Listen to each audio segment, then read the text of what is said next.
Hello नमस्कार दोस्तों, आपका स्वागत है आपने अपने ऑनलाइन प्लेटफॉर्म पर। आज अपने बात करेंगे, पीछे देख रहे होंगे ऑपरेशन सिंदूर।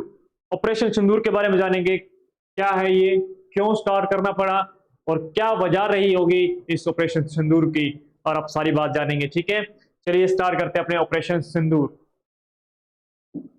देखो, सबसे पहले आपको पता ही होगा भी अपने 22 अप्रैल 2025 किस हर एक एक भारतीय को याद होगी। 22 अप्रैल 2025 के अंदर क्या हुआ था। इसके अंदर क्या हुआ था कि 22 अप्रैल 2025 को बहुत घिनौनी हरकत की थी। उन आतंकवादियों ने 26 बेगुनाह लोगों की बेरहमी से हत्या कर दी गई थी। धर्म बूझ के उनकी हत्या की गई थी 22 अप्रैल को। पहलगांव का आतंकवादी हमला सबको याद होगा, जिसके अंदर 26 लोगों, जिसमें से 25 भारतीय और एक नेपाली नागरिक था, जिसमें टोटल 26 लोगों की बेरहमी से हत्या कर दी गई थी। और जिनमें से मेन किसको टारगेट बनाया गया था, पुरुषों को टारगेट बनाया गया था, महिलाओं के विधवा कर दिया था। यानी उस उन्हीं विधवाओं को देखते हुए इस ऑपरेशन का नाम रखा गया ऑपरेशन सिंदूर, ताकि सिंदूर की कीमत उन आतंकवादियों को बताई जा सके कि एक सिंदूर के बीच में पीछे क्या ताकत होती है और सिंदूर की क्या ताकत होती है। ये चीज दिखाने के लिए भारत ने एक ऑपरेशन रखा, ऑपरेशन का नाम रखा ऑपरेशन सिंदूर। और ऑपरेशन सिंदूर को लीड करने के लिए, इसको नियंत्रित करने के लिए दो जाबाज हुनहार ऑफिसरों को चुना था, जो महिलाओं सशक्तिकरण की बहुत बड़ा उदाहरण साबित होती है। एक जिसमें से कर्नल सोफिया कुरैशी और दूसरी थी विंग कमांडर भूमिका सिंह। ये दो विंग कमांडर और कर्नल सोफिया कुरैशी ने इस पूरे ऑपरेशन को लीड किया और अंजाम तक पहुंचाया। रात रात को कितने 6 मई 2025 की रात को 1 से 2 बजे के बीच ऑपरेशन को स्टार्ट किया गया और पूरे ऑपरेशन को मात्र 15-20 मिनट के अंदर अंदर निपटाया गया। और पूरी जितनी सेना थी, पूरी सेना वापिस सही सलामत अपने ऑपरेशन कंप्लीट करके लौटी भी थी। ये दो महिलाओं के लिए, इन दो सिपाहियों के, इन दो जाबाजों के लिए एक लाइक तो बनता है। चलिए नेक्स्ट देखते हैं। अब किन किन 9 आतंकी, भारत ने स्पष्ट कहा था कि हमने 9 आतंकी ठिकानों पे, जिन आतंकवादियों ने उन 26 बेगुनाह लोगों को बेरहमी से मारा था, उन्हीं आतंकवादियों के 9 ठिकानों पे भारत ने अटैक किया था, जिसमें से उनके नाम थे मुख्य मुख्य कौन सा था, जैसे जैसे मोहम्मद एक बहुत बड़ा आतंकवादी है, जिसके ठिकाने आपको बता दिए बताएं, जैसे बहावलपुर, तेरा केला, ठीक है, कोटली, मुजफ्फराबाद, ये थे जैसे मोहम्मद के ठिकाने, जिनको तहस नहस कर दिया गया भारतीय एयरफोर्स के तरफ से, एयर स्ट्राइक की तरफ से।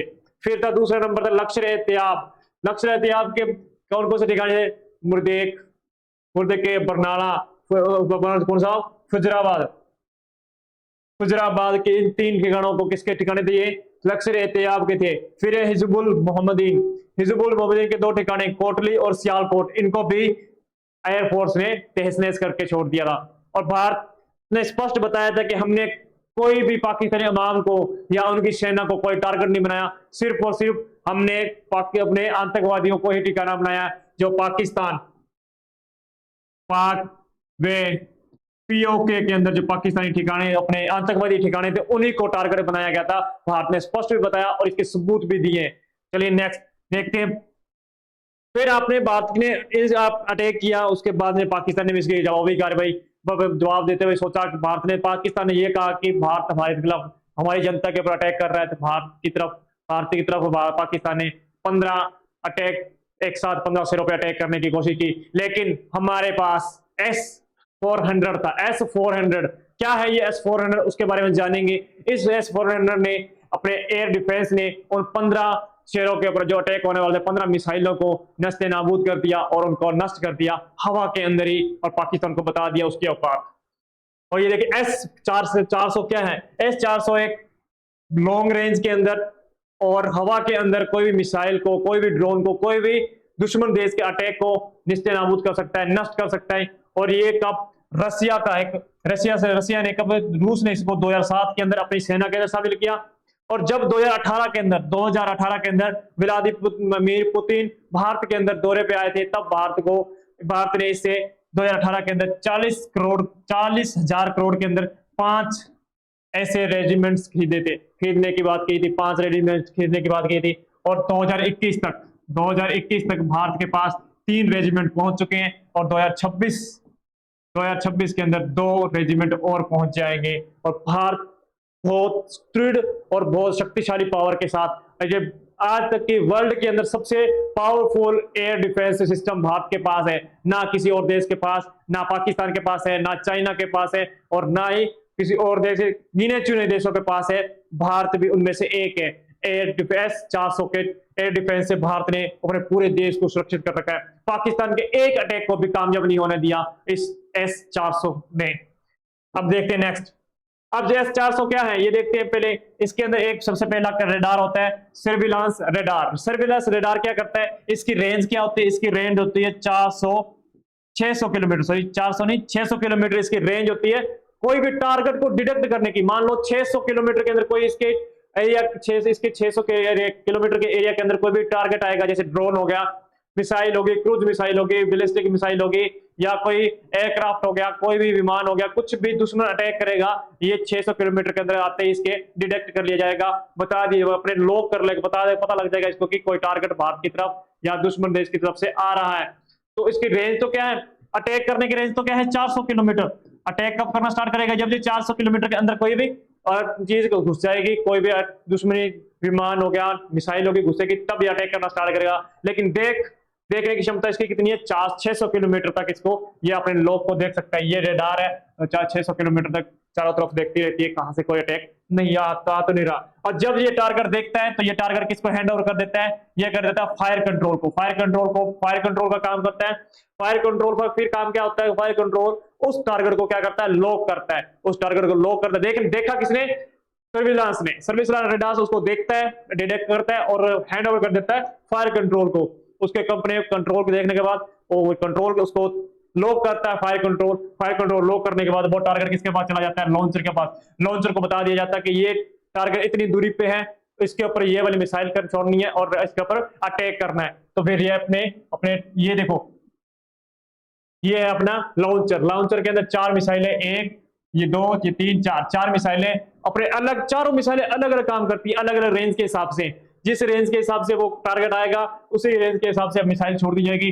अब ये रेंज, ये सबसे बेस्ट और सबसे स्वतंत्र रूप से ये एयर डिफेंस बन जाता है। कैसे स्वतंत्र है, देखो एक तो ये सीधा वर्टिकली खड़ा रहता है। अब ये स्वतंत्र है, किसी भी और चारों तरफ से किसी भी और अपने टारगेट को, अपने मिसाइलों को भेज सकता है।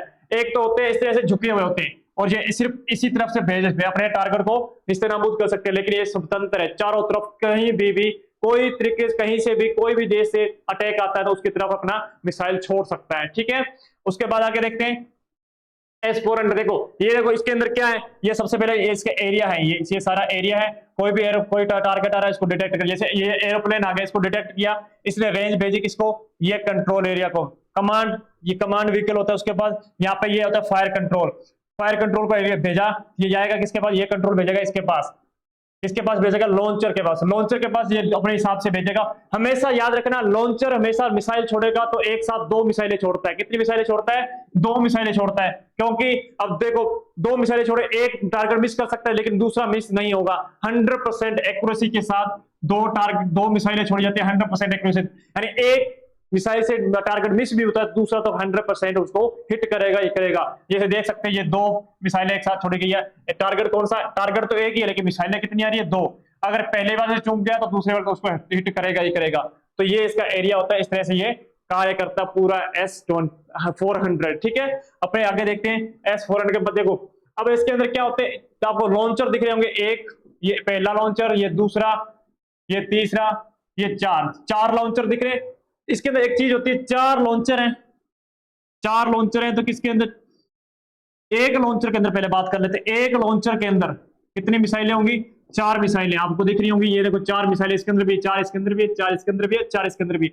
एक लॉन्चर के अंदर 4 मिसाइलें हैं। ठीक है, तो 4 लॉन्चर के अंदर कितनी मिसाइलें होगी, 4 मिसाइल लॉन्चर के अंदर कितनी होगी, 16 मिसाइलें होगी। कितनी होगी, 16 मिसाइलें होगी।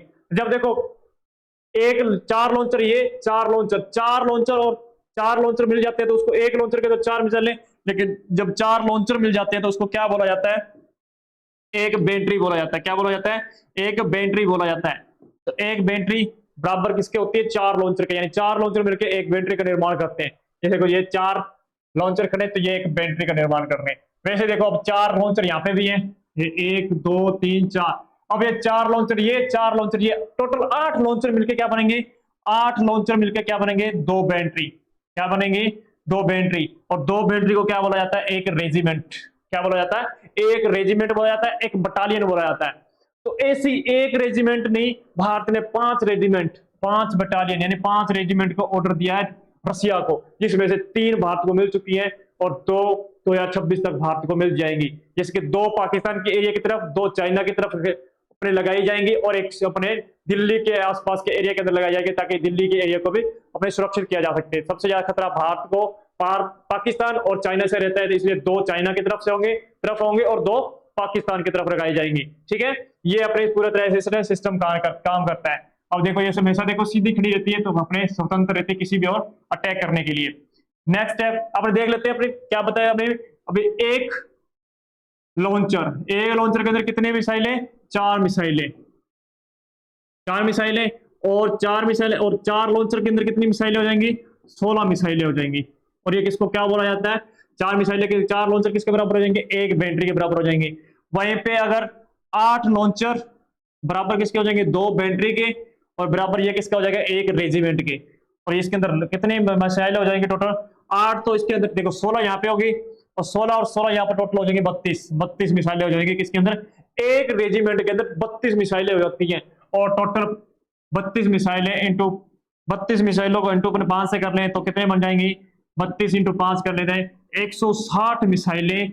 160 मिसाइलें अगर 5 लॉन्चर अपने 5 रेजिमेंट करा दें तो 132 मिसाइलें ऑन द फायर रहेंगी। जब भी कोई अटैक आएगा तो 160 की 60 मिसाइलें ऑन द फायर होंगी, हैंड टू हैंड अपने किसी भी दुश्मन टारगेट को अपने नष्ट करने के लिए, निस्ते नाबूद करने के लिए तैयार रहेंगी 160 मिसाइलें। तो भारत को पूरी तरह से अपने सुरक्षित कर सकेगी 160 मिसाइलें। बहुत बड़ी बात है ये। चाइना के पास भी, चाइना ने इसका ऑर्डर जरूर दिया है, चाइना ने इसका ऑर्डर जरूर दिया है अपने रसिया को, रसिया ने इसके पैसे ले लिए, लेकिन अभी तक उसको अपना उसका ओरिजिनल वाला S-400 नहीं दिया है। S-400 अभी तक चाइना के पास नहीं है।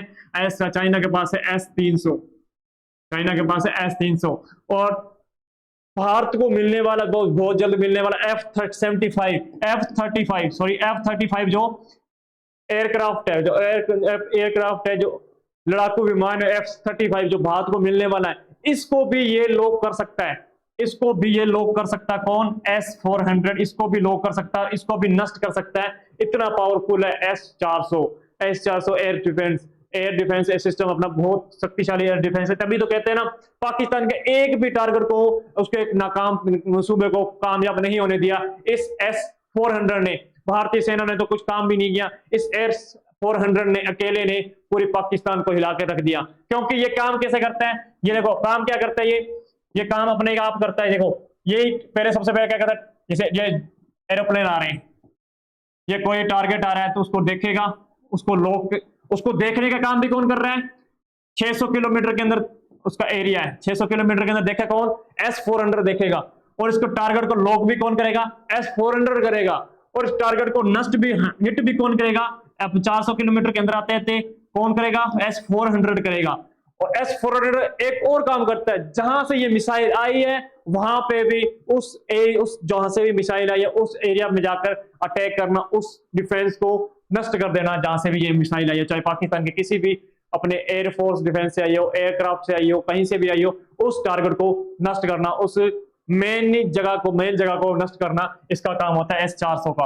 अब देखते हैं आगे क्या करते हैं। देखो अब इसके अंदर क्या काम होता है, ये इसके अंदर 4 मिसाइलें होती है, मैंने बताया एक रेजिमेंट के अंदर, अपने एक लॉन्चर के अंदर 4 मिसाइलें होती है, वो अपने को दिख रही है, ये एक लॉन्चर है और 4 मिसाइलें दिख रही है। चारों मिसाइलें अलग अलग काम करती हैं। अब 4 मिसाइलें कौन कौन सी होती है, पहली मिसाइल होती है कौन सी, अपने 40N6 क्या होती है, लॉन्ग रेंज के लिए जाना जाता है, सबसे बड़ा लॉन्ग रेंज के लिए जाना जाता है अपने, ठीक है।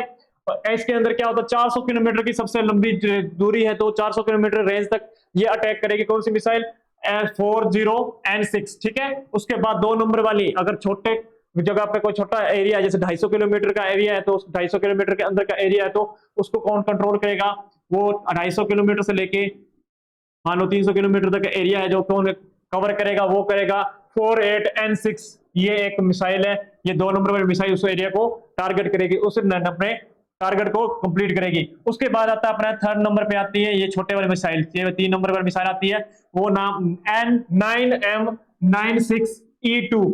ये 120 किलोमीटर के एरिया के अंदर कोई भी अपने एयरक्राफ्ट है या कोई भी ड्रोन है, कोई भी क्रूज मिसाइल है, कोई बैलिस्टिक मिसाइल है, उसको टारगेट करने के लिए, उसको नष्ट करने के लिए ये मिसाइल छोड़ी जाती है। उसके बाद 4 नंबर पे आती है 9M96E। ये सबसे कम दूरी के लिए, लगभग मान लो 40 से 56 किलोमीटर की दूरी, सबसे कम दूरी के लिए जो फास्ट, तो तेज गति से ड्रोन आते हैं ना, जो तेज गति से ड्रोन आते हैं या कम दूरी, कम हवा के अंदर, कम दूरी के अंदर उड़ते हैं, उनको टारगेट करने के लिए, उनको नष्ट करने के लिए ये काम आती है। फोर्थ नंबर वाली मिसाइल है, इसलिए बोला जाता है 4 मिसाइलें, चारों अलग अलग हैं, चारों का रेंज अलग अलग है अपने हिसाब से, जिस रेंज के हिसाब से टारगेट देखेगा उसी रेंज के हिसाब से ये मिसाइलें छोड़ी जाती हैं। और एक साथ 2 मिसाइलें छोड़ेगी, यानी एक टारगेट मिस करेगी तो दूसरा हिट जरूर करेगी 100% एक्यूरेसी के साथ।